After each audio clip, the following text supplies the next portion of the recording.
د هیواد په یو شمېر ولایتونو کې د تودوخې وروستۍ څپې ګڼ خلک د روغتون تر بسترونو رسولي دي. له دغه جملې یو یې هرات ولایت دی چې له ورځې بلې ته پکې د تودوخې درجه په لوړېدو ده او تنکي ماشومان یې په بېلابېلو موسمي ناروغیو اخته کړي دي. د یاد ولایت حوزوي روغتون د ماشومانو څانګې مسؤل ډاکټر عابدي وایي هره ورځ د دغه ولایت له مرکز او ولسوالیو زر ماشومان ورته راوړل کېږي چې اکثریت یې د موسمي ناروغیو له امله رنځ وړي او تر بستره یې رسولی دی. بیش از 1000 طفل در بخش اطفال روزانه مراجعه میکنه که به 3 خط تقسیم میشه که مریضای خط سرخ است، خط زرد است و خط سبز. خط سرخ به معنی اینکه مریض وخیم وضعیت به صورت ایمرجنسی به اتاق عاجل منتقل میشه و خط زرد صف منتظرین تحت نظر معاینات متخصصین مربوطه زیر معاینه قرار میگیرن که آیا نیاز به معاینات لابراتوری دارن و در نهایت امکان داره تعدادی از اینا داخل بستر بشن.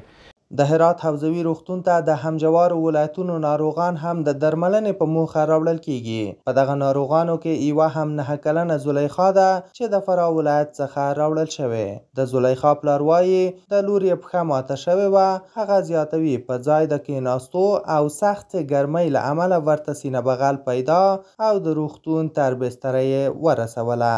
مریض ما از 9 ساله اسمش زلیخا از فراه آمده. تقریبا 8-9 روز میشه که ما آماده پای عملیات شده، مرحله سینه بغل هم شده. مریض ما روی بیتری نیست، ضعیف شده. دیروز هم عکس سی تی اسکن گرفتم، روز دکترها گفت آزمایشته گاز معلومات نمیفهم چی رقم. دیگه ما می گرفتار، ما آدما کارگر از فراه آمده، آدما کم بغل است.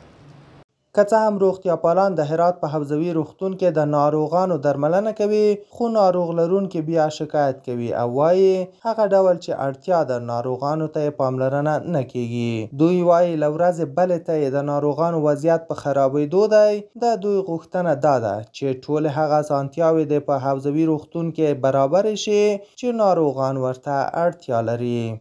مریض می احسان الله نومیږي، د اتنیمو کالو هلک دی، د 28 شپې کې چې دلته بستر دی. نو پاته سو خارجان که اوسې دوی رسیدګي ورته لري که ونه سي 3 پلا 4 پلا د شپې ورغلی یم دننه نه مې پرېږدي ورته سیاساره چې ورسره یې هغو ته وایي چې داسې مریض مشکل نه لري بله په دا رقم دغه کوي او که چیرې خارجان ورته راسي بیا دوی نو کې د ویش دغه سره کوي پاته سو ماسک مشکل دی دغه په کیسه کې نه مریض په کیسه کې نه دی. اینجا بی شفاخانه هم هیچ رسیدگی نمیشه. کمبود دکتر هست، کمبود دارو هست، کمبود جام هست. مریض ما روی یک تخت 4 تا مریض دیگه هم بغل دیستینه. از نگاه جا کمبود دارم، از نگاه دکتر کمبود دارم. په دغه ولایت کې روغتیاپالان بیا د موسمي ناروغیو لوی لامل د هوا په بېساري ډول ګرمېدل او د کورنیو خپلو ماشومانو ته نه پاملرنه یادوي. په خبره یې د موسمي ناروغیو نه د ماشومانو بچ پاتې کېدلو لپاره باید ځانګړي تدابیر ونیول شي. ماشومان له ګرمۍ او چټلو اوبو وساتل شي ترڅو په ناروغیو اخته نشي.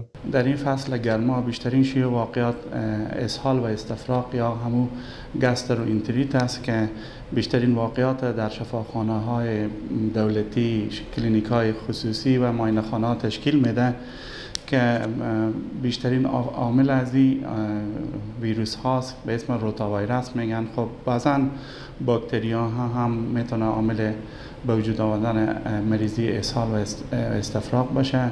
په دې وروستیو ورځو کې د هرات هوا حرارت ان تر 40 درجو رسیږي چې د ماشومانو په شمول یې لویان هم په ګڼو ناروغیو اخته کړي دي. بلخوا بیا روانه اونۍ د هوا پیژندنې ادارو د اټکلونو له مخې تر ټولو ګرمه اونۍ یاده شوې ده چې د لا نورو ناروغیو اندېښنې هم ورسره ملې دي.